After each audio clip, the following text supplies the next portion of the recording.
And the poor farmers that got told, you just put a bit of NPK on and you now put this on, and now their soils are often dead and they're locked in and they can't get the yield to make the money, for continuing.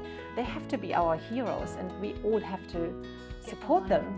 Once we realize how important farming is to feed us, to feed our pets, like your dogs, it's all grown by the heroes of farmers.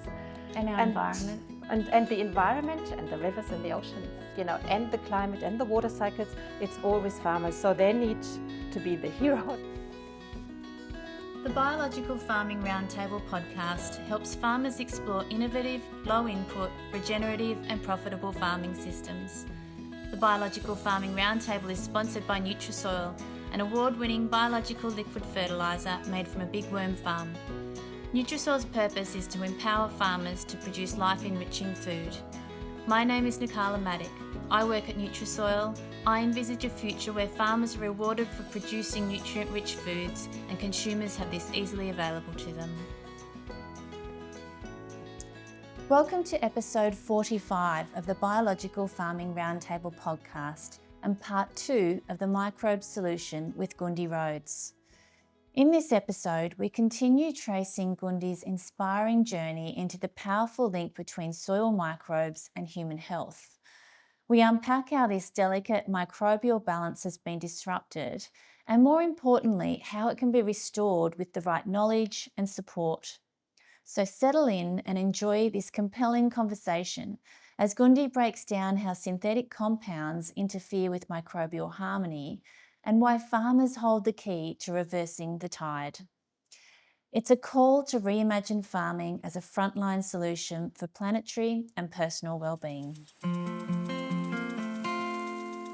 You're the second person I've interviewed. It was John Kemp as well, who was saying, ask me in 5 years' time, I actually think phytonutrients are made by bacteria. Absolutely. Yeah. And everyone's starting to question it. Yes, and I listened to that from John Kemp as well. And on John Kemp's podcast, I listened for the first time to James White and his rise of phagy, Amazing right? work. Yeah. So, if we explain that to what's happening here, then let's go back into the soil. So we've got the bacteria, and I found that let's just assume 100% of B vitamins that are absolutely essential to your life. Yeah, you take them out, you will die. May I just clarify, how is a B vitamin connected to amino acids? Are they made up of amino acids? Okay, yes, I've jumped a bit. So when I found that these essential amino acids are made by bacteria, then I also found out that all the B vitamins are made by bacteria. So this is now the third thing that they do. The first one was they make the minerals available. The second one, and able to be absorbed by the plant. The second one, they make the building blocks of all our proteins and therefore our hormones. The third one is, they make the B vitamins, all of them, and vitamin A, and vitamin E, and vitamin K2. And I think bacteria do all this. Bacteria do all of that, yeah. So if we didn't have that bacteria, end of story, right? Yeah. B1, for example. Can you still follow me? This is a bit biochemical. I'm so with you, and people can rewind and start again on the podcast, but I'm here. Keep going. Yeah. Okay. So let's take one of the B vitamins, vitamin B1.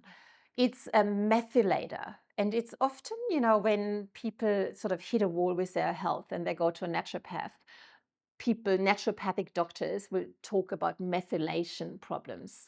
Yeah, and a methyl group is a CH3. So it's like taking a carbon from here to there and make that all of your metabolism work in your brain. So we as vets see a condition called cerebral, brain, cortical, the cortex, necrosis, dying of tissue, yeah?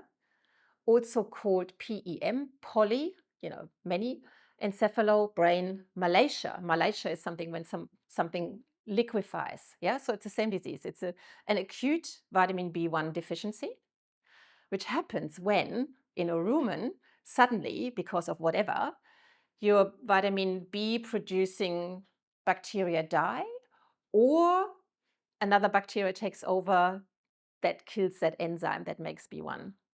And suddenly you have got cows that are dying, blind, running into fences, putting their head up, with the picture of CCN. And if you inject B1, vitamin B1 early enough, you can save them. But once the brain is liquefied, then often they will die. Yeah. So that's one of the B vitamins missing. So yes, bacterial product. Yeah. And only from the bacteria. If the bacteria are in the gut of a rumen or in a hindgut of a horse. So in the soil, are you connecting and in the soil. Yeah, so if it's not in the soil, it can't get into the rumen.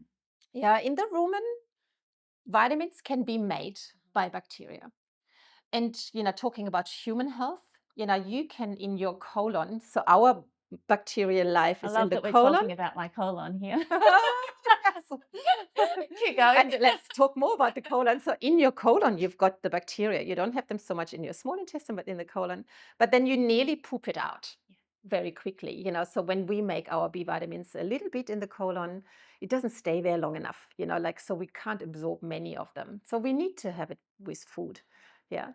So point is, they were made by bacteria in the soil. So now you kill them, by chemical farming. So all of these nutrient cycles don't work anymore. Yeah. Coming back to the rhizophagy and John Kempf, so when these bacteria make the nutrients, then they got to get eaten by a protozoa. Yeah, so to crack them open.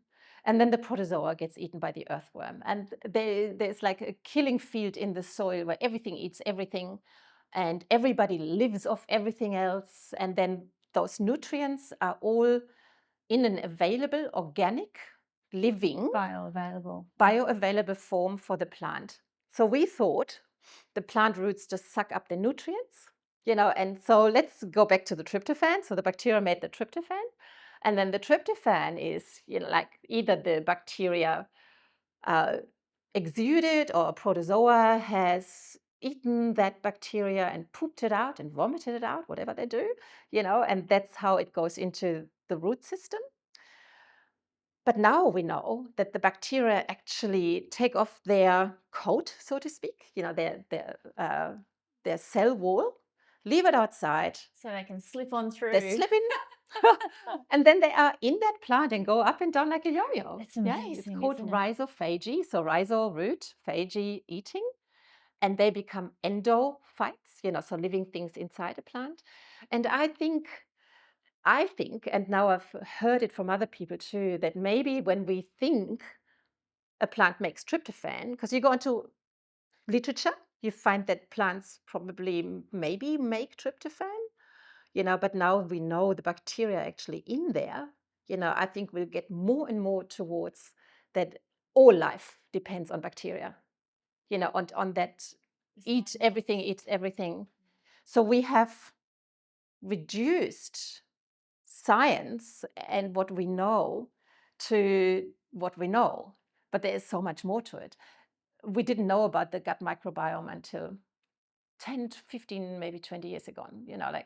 There was a vet on somewhere in America that was onto this a few years earlier, but it's very new. Science is very new. In 1904, Pasteur discovered bacteria, and I just watched the movie Semmelweis, from the doctor in Salzburg or in Vienna, who was an obstetrician, and they would do autopsies, and then they would go with a dirty hand and deliver babies, and then 2-3 days later the women would die, and then he discovered, oh my God, if we wash our hands, this won't happen. So then we, after that, we discovered bacteria. And then, of course, we have had 100-odd-year war on bacteria. And they're actually the cornerstone of life. Yeah. So we disinfected everything.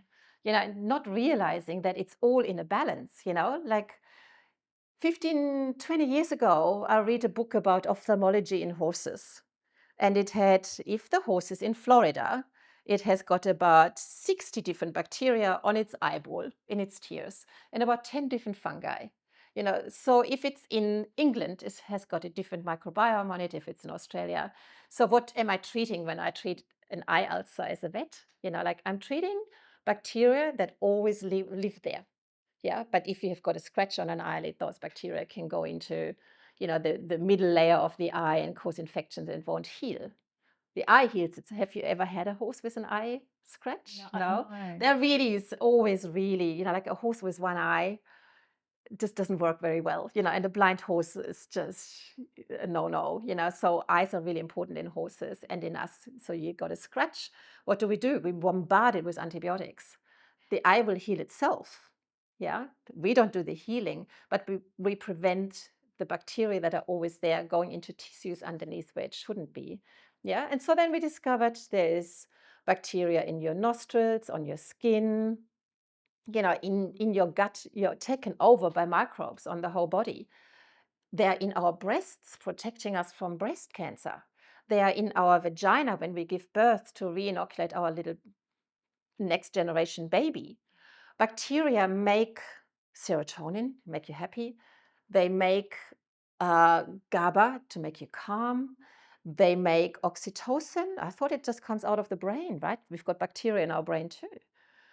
But it turns out that a special bacteria in your gut that is now nearly missing in all of our young children makes oxytocin, which is our empathy and love hormone. Yeah. Bacteria are so important, like our gut microbiome, the gut-brain axis, the vagus nerve. Now we are starting to understand. So now let's go back to farming. Glyphosate is an antibiotic. It kills bacteria, protozoa, archaea, and fungus. And it kills the plant because it kills the shikimate pathway. And this is where the narrative that humans and mammals don't have the shikimate pathway. Just to remind you, the shikimate pathway was the one that makes the essential amino acids like tryptophan. Yeah. And now we don't get those, so no, it doesn't kill us directly, but it kills our gut microbiome and it kills the soil microbiome. And that's where the problem lies. Yes, suddenly we have dead soils where you have to put on, bless you, we have to put on more and more fertilizer to be able to grow anything. Yeah.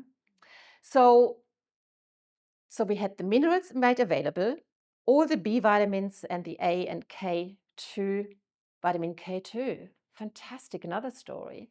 K2 takes your calcium from the bloodstream into your bones, out of your arteries. What do? We treat people with plugs in their arteries with anti-cholesterol drugs, right? But K2 shouldn't be in your arteries. It should be in your teeth and your bones. Where did it come from? It came from the soil. What happened to the soil? The soil is dead. The microbes don't make it anymore. You are now eating butter without K2 because the nutrient flow from the soil into the cow, into the milk, into the butter is destroyed.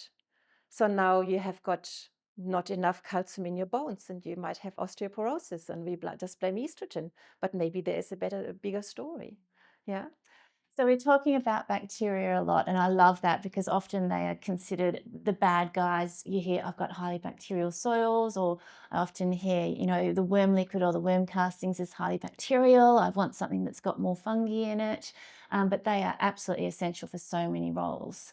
But where do fungi fit in? So the fungi, well, that's a huge story, isn't it? The fungi are your nutrient highway. So the plant, just coming back to basics, the plant makes through photosynthesis sugars, and it makes itself. The first primary producer is the plant, and then the sugars are oozed out into the rhizosphere. So the bacteria need food, and so it's an exchange of nutrients against sugar, and the fungi do the same, but they have got, and our friend Phil has got amazing footage, where you can see literally, it's just like it's as if you look inside a pipe, where you can see, like the pipeline where the water just flows and the nutrients flow. So the hyphae they will elongate your roots by kilometers. The hyphal network in 1 cubic meter is longer than once around the world. So you I have heard got an Phil say absorption 25,000 20,000 kilometers. kilometers, Yeah, yeah. Like, I mean, I've heard yeah, lots of different numbers, but yeah, that's amazing. 1 cube of soil. yeah. And they also make nutrients available. And this is where my knowledge stops. I haven't looked into that yet. Like I don't know how much of a primary producer of these vitamins they are. But the Elaine Ingham talks about the soil food web and about a complete, biocomplete compost. So, and as you say, if you've got bacteria overgrowing in a soil, and to my knowledge, and I'm not a specialist, like I'm this generalist that tries to put it all together. Like to my knowledge, the bacteria have to be eaten by a protozoa. Yeah. And they have to be kept in check by protozoa. And then they have to be eaten by earthworms, and so all of that has to be biocomplete.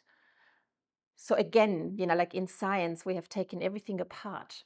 Like in the last 100 years, we have now got a nephrologist doing kidneys and an gastroenterologist doing the gut. A psychiatrist does your brain, an ophthalmologist does your eyes, a dentist does your teeth, a dermatologist your skin, and a farmer grows food over there. And never do they all come together as a holistic view of medicine. Like when you are healthy, when a plant is healthy or an animal is healthy, you don't need to treat them normally for anything. But if the immunity goes down, suddenly your calf has got pink eye. Yeah. Do I have to now be an ophthalmologist to treat that pink eye, which is a bacterial infection of the eye? Or do I have to be an antimicrobial person? But it's always your polycarp that is deficient in something. And so disease will show wherever your body is weak. Otherwise, we are the product of 3 billion years of evolution, and we're still standing. And every one of your ancestors was happy, healthy, attractive, and fertile enough to come up with you. So health is so penetrating everything, that should be you. You shouldn't even be sick, and yes, disease happens, but where does it all come from? So the fungi are absolutely important. And all of this keeps each other in bay. So if you have got bacteria taking over in an infection and you have septicemia, antibiotics will be your lifesaver. Yeah. You kill them all. You have too many antibiotics that the doctors prescribed you, and you will probably have a candida, yeast overgrowth in your gut. Yeah. So when we disturb the balance, things really do become out of balance, and then one bad thing is taking over. Glyphosate sadly kills all the good bacteria in your gut and encourages Clostridium, which is considered to be a bad guy. Yeah. So when I do fecal PCRs with diarrhea dogs, quite often I find Clostridium perfringens. Why is it there and the good ones are not? It should be always there a little, but now it's taking over. Why? Because, glyphosate killed the good ones, and of course, preservatives and chlorinated water and, lots of other substances are there. Yeah. Yeah, so let's talk about those other substances. But just going back to the fungi, I think what you're saying, it's basically balance and that they all work together. Yeah. So fungi, they have these extremely long strands, so they can get places quick and they can probably get messages across really quickly than I imagine a bacteria can. I don't know how quickly a bacteria can get around, Yeah. but the fungi, they're just like a highway. Yeah, absolutely. But let's talk about imbalance. So yes, these probably your pesticides and glyphosate. We know a lot about glyphosate, so we can understand and go through the process of what's happening. And I'm sure that these other pesticides are doing very similar things. But what about high nutrient content? Because I know at Nutrisoil, when we've done studies whether you can actually put nutrients in with a worm liquid, what happens to the biology is they go right out of balance or they die if there's too much nutrient there. And I know with Phil Lee, we've done work with Phil Lee where we have high nitrogen applications and the microbes, the bacteria just go into a frenzy. And also the results are showing that they're out of balance. So you've got these disease-causing bacteria in higher amounts than that nice balance. So I think we're talking about glyphosate, but there's also other things putting things out of balance, which I imagine would then affect the ability for microbes to make these essential amino acids, which then make our hormones and our nutrients and things like that. So, yeah, any Yeah. comments on other things? Well, the balance is just so important, isn't it? It's like having been a vet for over 30 years, and trying to get the balance of minerals right. If I would create, let's say, a dog food, and they always advertise like we are complete and balanced, but it's so hard to get things in the right bioeligible form. And that's where we have to trust nature, that nature will balance it out if we don't destroy it. Like a big ecosystem, in balance, but we have destroyed a lot, so how do we get it back? And I think, what Nutrisoil is doing in getting a normal, natural balance, the earthworms will balance things out, and I learned that earthworms poop out more good bacteria than bad ones, so if we go back to biological principles, and we can get this natural machine fired up, it's no way that you could just take a Barocca and it is in the right bioavailable form. A lot of the times they are also genetically engineered to produce this B1 and B2. Do I trust those companies? Do I trust a company and a factory somewhere on the planet, to actually give me what my body needs and what my body has used for millions of years? Probably not. So I think we really have to go back to nature and get all of these systems. And then, of course, like the whole other thing about what we talked at the start, about pollution of rivers and oceans, nutrients from farming flowing down and causing hypertrophy and oxygen deficiencies, killing fish and so forth. The dead zones, it's all to do with how we produce food, the re-radiated heat on fallow paddocks, where nothing is growing, and those paddocks are really hot, heating up the earth, so all of that is together. And just the farm where we do farming, we have like agency over that area. But so now, in my opinion, we have, how we grow food is responsible for the health of our children and our mothers that might go down with Alzheimer's right now. Yeah, it's all nutrient related. Why? Because we're missing things. Yeah, we're out of balance. Farming, we know, can either destroy or save the planet. Like by absorbing water and carbon. And so who's doing that? The farmer. Yeah. What happens if the autism avalanche again? Like in my town, I think 1 in 6 kids. Like what happens when it's just like a wave of people that we have to look after, like or want to look after, like how do we do that? So all of this is what we eat, how we grow it. So there is so much responsibility on how we grow food. And the poor farmers that got told, you just put a bit of NPK on and you now put this on, and now their soils are often dead and they're locked in and they can't get the yield to make the money, for continuing. They have to be our heroes and we all have to support them. Like once we realize how important farming is to feed us, to feed our pets, like your dogs, like it's all grown by the heroes of farmers. And our environment. And the environment and the rivers and the oceans, and the climate and the water cycles, it's always farmers. So they need to be the heroes and we have to teach and educate, and I talked to a young guy the other day that was a farmer, so passionate about it. And I said, have you heard about the soil microbiome? He's just come from uni. And no, he hasn't, and this is, of course, a problem when we don't know. And when doctors don't know where all of these nutrients come from, that they're only when we have healthy soil can we expect, let's take a broccoli. If there's nothing good anymore in the broccoli, but a bit of fiber, all the other nutrients, polyphenols, terpentines, there's like thousands and thousands of biologically active things, like this makes parsley healthy, and this makes rosemary smell and taste like rosemary, and this makes a tomato red and an aubergine, an eggplant purple. They're all biological compounds, where the microbiome is intricately involved in it.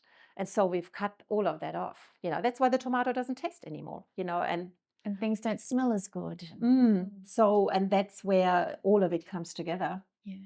Does Yeah. it make sense? Oh, absolutely. It's I love how you've put all this together. We have talked about the problem. Where's the solution?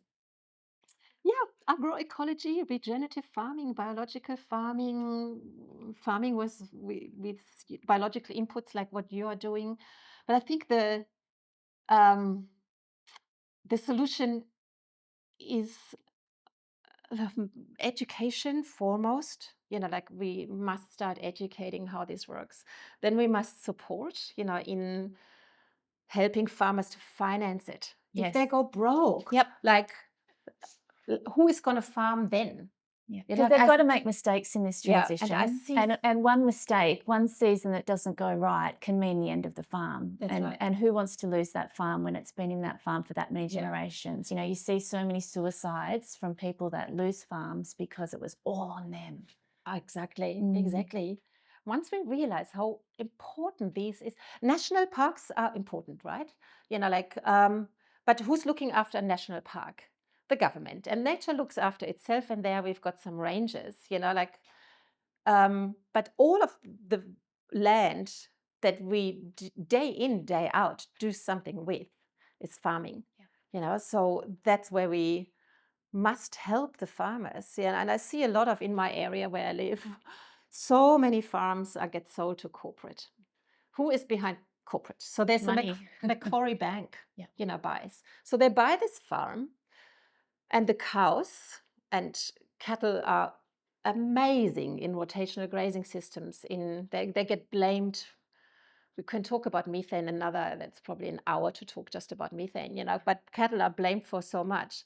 Nothing better than a large ruminant like the cow, which simultaneously produces food for all these people that are hungry. And all the microbes. Pardon? They create food for the microbes as well. Absolutely. Like they can enhance soil in a biologically very cheap manner in a very short time, like 1 or 2 years under rotational grazing systems, your soil is pretty much revived. And suddenly, from being hard as concrete, where water can't penetrate, one rain event and all the topsoil goes down into the river and into the oceans forever, never to come back. Yeah, like cows can make this into a soft sponge that can absorb the next flood, that can harvest all the microbes, that can store water, that can store humus. Cattle can do this really quickly. So now Macquarie Bank says that doesn't make us enough money. Yeah. So now we sell it. So a Canadian superannuation fund buys it. The cattle are now gone because they're not profitable enough. And now we're going to put in and grow canola and wheat. Yeah. Which two crops are responsible for the avalanche of chronic disease more than any? Canola, wheat, soy, sugar, and corn. Where does big money go? Where do farmers have to now spend their agrochemicals on? On thousands and thousands and millions of acres. That's where the money flows. Now we have to, because the soil is dead within one season of applying glyphosate or 2,4-D or paraquat, so it's all dead, and now you're locked in. And this is how the money spends. Yeah. Yeah. So where things are being taken out of our hands way too quickly, we actually don't have a lot of time. Yeah. So we need to be supporting farmers. We need to be educating kids from primary school through to high school, through to university, and we need to be educating consumers. Yes. We talked last night over the dinner table about, we all need to come together. We can't have these silos, one person doing this, another person doing that. So it's about collaboration. And I also talked about we've done this before, we've changed things before, and that's been from grassroots. So I really think all of us working together, sharing our stories. If people who listen to this find it challenging, I absolutely understand. But like Gundi said at the start, it's knowledge. We can't change anything without knowledge. We might be in a situation where our hands are tied a little bit, but one step, one bit more, another piece of knowledge. That's how we're going to change this. Yeah, I would like politicians to listen to this too. Oh, I didn't even mention them because that's such a bigger picture, but absolutely. You know, like if absolutely. I think a bit of help from, it's definitely grassroots, but why does it need to be grassroots know. also? You know, it needs to be because the Because money they're not system, doing it. yeah, the money It's too system, tied up in money. yeah, the money Yeah. system that's spinning, you know, is, and the politicians don't know. Yeah. Industry has got no incentive because it's like cutting off your money supply, you know, cutting off your business. So it must come from grassroots, of course, you know, like, but for that we really need to help. And I would like to hope if some politicians listen to this and understand how big this problem is, it's from climate over the health of your own children. You know, like I have known grain farmers whose kids had leukemia or brain tumors and they died, you know, like where farmers are now having non-Hodgkin's lymphoma. You know, like it is everybody's health, you know, like, and we can't leave it up to industry through a capitalistic system, you know, in the last 200 or 300 years that degraded the whole human existence to the dollar, you know, and let those sort of things, they impact everybody, you know. And then the power of us, the consumer, because we are driving, of course, it's all about where do we buy, what do we buy, you know, so that's where it's up to us to go to the local farmers market. I was Ask, just talking about this. support them with the dollars that you have. You know, Yeah. support the organic egg industry. You know, like, and of course, organic is the only label that we have at the moment. You know, unless you grow your own vegetables, what do you buy? You know, like you buy sultanas or eggs in the supermarket. Oh, you know, like there's an organic label. You know, so I would like to see the organic label. You like what we talked about yesterday, you know, like maybe we can have this region grown label, you know, where actually the consumer then knows this is better for me, because that always talks, you know, like I want my children to be happy. A lot of young mothers will buy organic food no matter what it costs, you know, for that's the message, you know, like you will be healthy and your life will be as good as it should be. You will have the vitality, you know, that. Yeah. And then, okay, is it worth spending more money on? Yes, you know. So a lot of problems that can be really solved, you know, like by us supporting our local farmers. Yeah. Yeah. And I think, you know, I'm guilty of only doing it sometimes, but the more I listen to this and I educate myself and I let this message infiltrate me, the more I put that into my life. So I think, you know, let's keep educating ourselves. Let's not shy away from the problem, and it will eventually start flowing. Yeah, yeah. Good work. Oh, thank you, Gundi. Look, there's a couple of organisations you are involved in. Regenerative, which is where I saw you speak in Mansfield last week, and I was blown away. You and Phil Lee did the most amazing day. I just went away from that feeling so inspired. You're also involved with Carbonate. You're on the board of Carbonate, who are trying to actually get a label up and running. So I really wish them luck.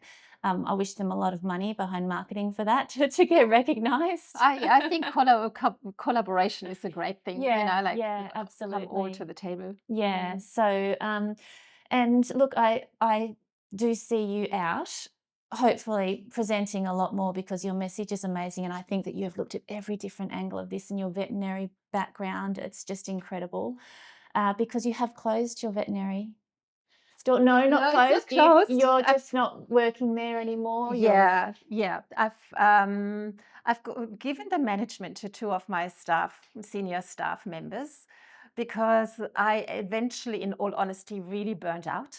You know, like I've done it for a long time, and to be a vet is pretty tough. And so now I will want to do more of this. I'm studying human nutrition now, you know, so I'm just passionate about, rather than treating the individual, you know, in helping. So don't know what's going to happen yet, you know, like, but I am definitely there to consult and to educate and to help this.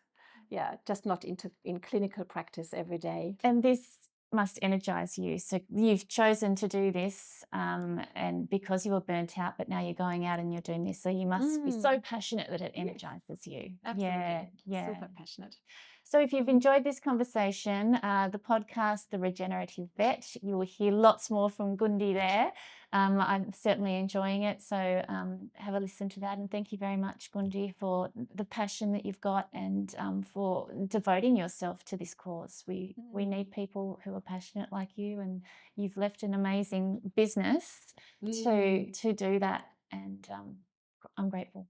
Yeah. And like I'm just talking, but what Nutrisol is doing is just really helping, and having that product that can kickstart those soils, and now you know how important it is for everybody that grows food that way.